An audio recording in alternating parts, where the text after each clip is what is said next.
আসসালামু আলাইকুম। স্বাগত সবাইকে আমার কালাম টিভি ইউটিউব চ্যানেলের পক্ষ হতে। তো স্ক্রিনে যে ছবিটা দেখতে পাচ্ছেন, দেখে হয়তো আপনারা বুঝতে পারছেন কোন বিষয়ে কথা বলবো। তিনি হচ্ছে আওয়ামী লীগের একজন এমপি। সে বলেছে আগে বাংলাদেশে গান বাজনা হতো, কনসার্ট হতো, বাউল গান হতো, যাত্রা হতো।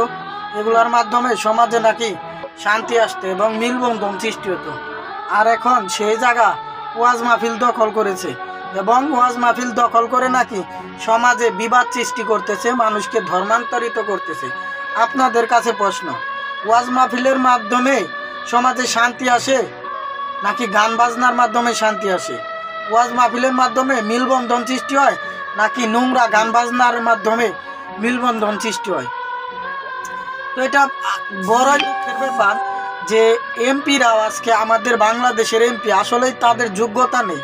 এর জন্যই তারা অযোগ্য লোকের মতো কথাবার্তা বলতেছে, যোগ্য একটা চেয়ারে বসে। আসলে এরা এই চেয়ারের যোগ্য নয়।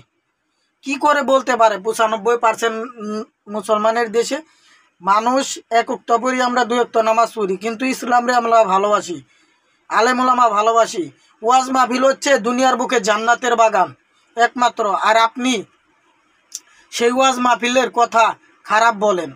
ওয়াজ মাহফিলের মাধ্যমে মানুষকে ধর্মান্তরিত করা হয় এবং সমাজের শান্তি নষ্ট করতেছে। এগুলা বলার আগে একটু চিন্তা ভাবনা করে বলেন না আপনারা?